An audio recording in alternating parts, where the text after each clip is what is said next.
Hi dears, welcome to ശ്രീസ് നാവിൽ തൊട്ടു മനസ്സിൽ തൊട്ടു. മഞ്ജു സുനിച്ചൻ അല്ലെങ്കിൽ മഞ്ജു പത്രോസ് മലയാള മനോരമയിലെ റിയാലിറ്റി ഷോ ആയിട്ടുള്ള വെറുതെയല്ല ഭാര്യയിലൂടെയാണ് അവർ നമ്മളെ കാണുന്നത്. ഒരു പ്രത്യേക അട്രാക്ഷനുള്ള ഒരു ക്യൂട്ട് കപ്പിളായിരുന്നു സുനിച്ചനും മഞ്ജു. മഞ്ജുവിൻ്റെ അസാധാരണമായിട്ടുള്ള പ്രതിഭ എന്ന് പറയുന്നിട്ട് വരും. നന്നായി പാടും, ഡാൻസ് കളിക്കും, അഭിനയിക്കും. പ്രത്യേകിച്ച് കോമഡി ആയിട്ടുള്ള സ്കിറ്റുകളൊക്കെ അവർ നന്നായിട്ട് ചെയ്തു. അതുകൊണ്ട് തന്നെ മഞ്ജു സുനിച്ചൻ അല്ലെങ്കിൽ മഞ്ജു പത്രോസ് മലയാള സിനിമയുടെ ഒരു ഭാഗമായി മാറി. പിന്നെ ഒരുപാട് കോമഡി സീരിയലുകൾ ചെയ്തു, ഒരുപാട് കോമഡി ഷോകളിൽ അവർ ഭാഗമായിട്ട്. അപ്പോൾ പ്രത്യേകിച്ചും ഒരു പ്രതിഭയുള്ളൊരു സ്ത്രീയെ എത്ര നമ്മൾ അടക്കി നിർത്തിയാലും അവരുടെ പ്രതിഭ എന്തെങ്കിലും ഒന്ന് അറിയപ്പെടും എന്ന് പറഞ്ഞ പോലെയാണ്. ഉട്ടപ്പിയിലെ രാജാവ് എന്നുള്ള സിനിമയിൽ മമ്മൂട്ടിയോടൊപ്പം, മുന്തിരിവള്ളികൾ തളിർക്കുമ്പോൾ എന്നുള്ള സിനിമയിൽ മോഹൻലാലിനോടൊപ്പം. അപ്പോൾ അങ്ങനെ അവരുടെ ഒരു നടിയുടെ ഏറ്റവും പ്രധാനപ്പെട്ട ആഗ്രഹങ്ങളായ രണ്ട് നടന്മാരുടെ കൂടെ അഭിനയിക്കുക എന്നുള്ളൊരു കാര്യം കൂടി മഞ്ജുവിൻ്റെ ജീവിതത്തിൽ വന്നു ചേർന്നു. മഞ്ജുവിൻ്റെ പേഴ്സണൽ ലൈഫ് 2019-20 വരെ അത് വളരെ വിജയകരമായിട്ട് തന്നെയായിരുന്നു. 2019 കഴിഞ്ഞ് 2020 മഞ്ജു റിയാലിറ്റി ഷോയുടെ ഭാഗമായിട്ടുള്ള ബിഗ് ബോസ് എന്ന വിവാദപരമായിട്ടുള്ള ഷോയിലെത്തുന്നത്. ആ എത്തുമ്പോൾ തന്നെയും, അല്ലെങ്കിൽ അഭിനയം ഇത്രയൊക്കെ കഴിഞ്ഞിട്ടാണ് അവർ ആ ഷോയിലെത്തുമ്പോൾ പോലും അവർക്ക് ഒരുപാട് കടബാധ്യതകളുണ്ടായിരുന്നു. വിവാഹിതയായിട്ട് ആദ്യത്തെ ആഴ്ചയിൽ തന്നെ അവർ തിരിച്ചറിയാണ് അവർ വലിയ ലക്ഷങ്ങൾ കടമുള്ള ഒരു ഭർത്താവിൻ്റെ ഭാര്യയായിട്ടാണ് തീർന്നിരിക്കുന്നത്. വളരെ ഷോക്കിംഗ് ആണ് അല്ലെ? ഒരു മധുവിധോ അല്ലെങ്കിൽ എങ്ങടെങ്കിലും പോകാനോ പുറത്ത് പോകാനോ ഭാര്യയ്ക്ക് ഒരു സാരി വാങ്ങിച്ചു കൊടുക്കാനോ ഇതിനൊന്നും കയ്യിൽ പൈസ ഇല്ലാത്ത, എപ്പോഴും കടക്കാർ വരുമോ, എപ്പോഴാണ് കടക്കാർ അന്വേഷിച്ച് വരിക, വീട്ടിൽ തന്നെ കാണാറില്ലേ പാതിരാത്രിക്കൊക്കെ ഇരുട്ടിൻ്റെ മറ പറ്റിയിട്ട് പുതുമോടിയിലുള്ള നവവധുവിൻ്റെ അടുത്തേക്ക് വരുന്നൊരു ഭർത്താവ്.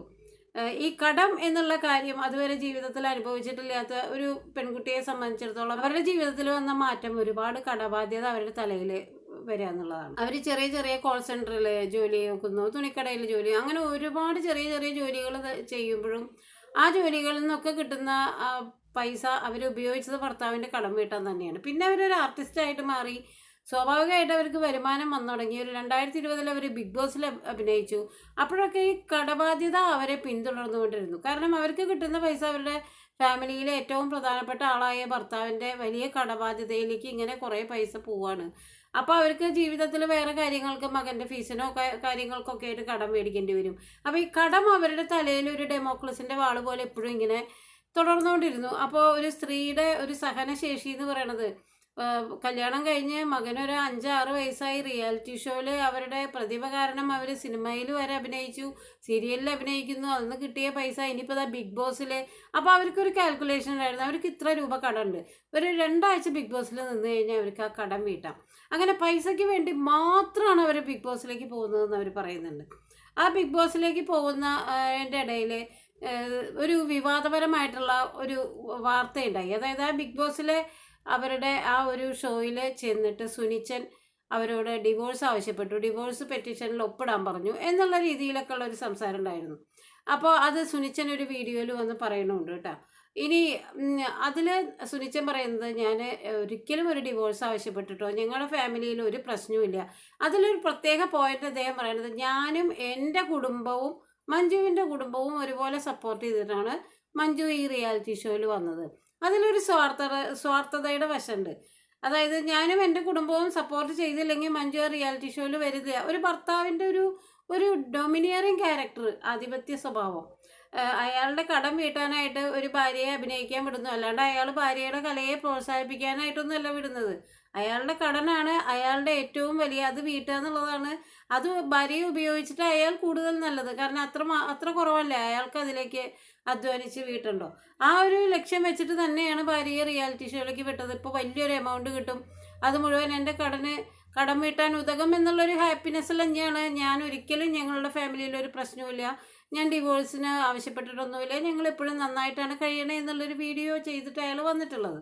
എന്തൊക്കെയായാലും മഞ്ജു പത്രോസ് വന്നു എന്നുള്ളതാണ്. ഇങ്ങനെ വർദ്ധിച്ചുകൊണ്ടിരിക്കുന്ന ഒരു കടബാധ്യത പോലെ ഒരു ഭർത്താവ്, തീർച്ചയായിട്ടും അവർ ആ ബാധ്യത ഒഴിവാക്കി ഡിവോഴ്സ് ചെയ്തില്ലെങ്കിൽ പോലും, ഞാൻ അധ്വാനിക്കുന്നതെന്ന് ഇനി എൻ്റെ മകനും എൻ്റെ വീടിനും കൂടിയിട്ടുള്ള ഒരു സമ്പാദ്യമാണ് എൻ്റെ ലക്ഷ്യം, നിങ്ങളുടെ കടം വീട്ടൽ എൻ്റെ ലക്ഷ്യമല്ല എന്ന് അവരുടെ കുടുംബജീവിതത്തിൽ അവർ തുറന്നു പറഞ്ഞിട്ടുണ്ടാവും. അതിൻ്റെ ഭാഗമായിട്ട് സുനിച്ചൻ അവരുടെ ജീവിതത്തിൽ നിന്ന് പോയി.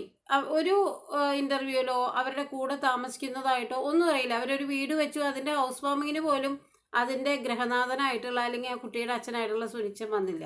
എന്തുകൊണ്ടായിരിക്കും വരാനത്? അതിൽ അയാൾക്കൊരു പങ്കുമില്ല. ഒരു രൂപ പോലും അയാൾ അതിൽ കൊടുത്തിട്ടില്ല എന്നുള്ളതാണ്.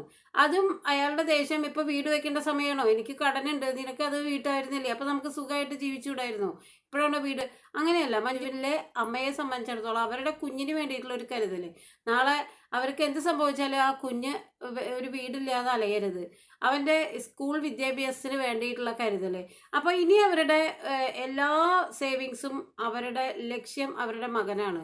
അവൻ വലുതാവണം, അവൻ്റെ എഡ്യൂക്കേഷന് വേണം, അവൻ ജീവിക്കണം. അപ്പോൾ ആ ഒരു അമ്മയുടെ കരുതൽ ഭാര്യയുടെ കരുതലിൽ നിന്ന് വ്യത്യസ്തമാണ്. അതുവരെ നല്ല ഭാര്യയായി ഭർത്താവിന് മാക്സിമം കടം തീർക്കാനായിട്ടുള്ള പൈസ കൊടുത്തു.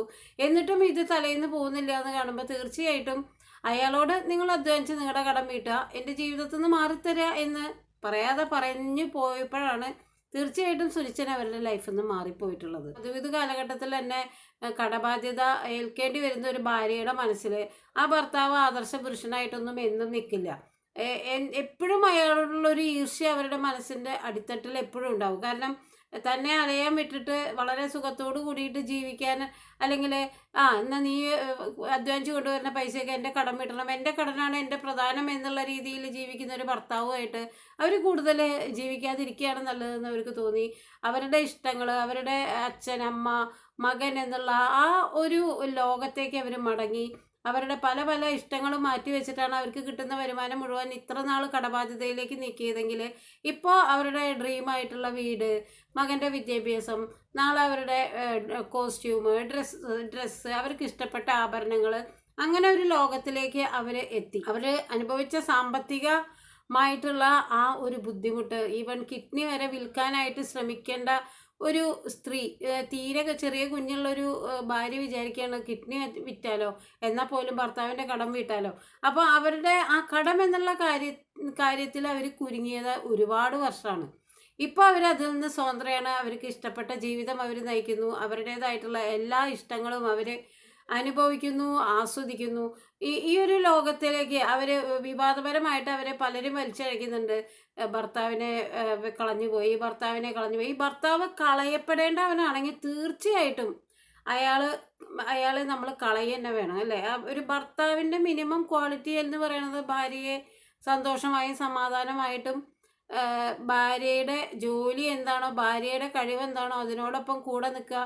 തൻ്റെ ആ ഒരു കോൺട്രിബ്യൂഷൻ ആ ലൈഫിലേക്ക് കൊടുക്കാൻ പറ്റാത്തൊരു ഭർത്താവിനെ സംബന്ധിച്ചിടത്തോളം അവർക്കൊരു തീരെ കടബാധ്യത തന്നെയാണ്.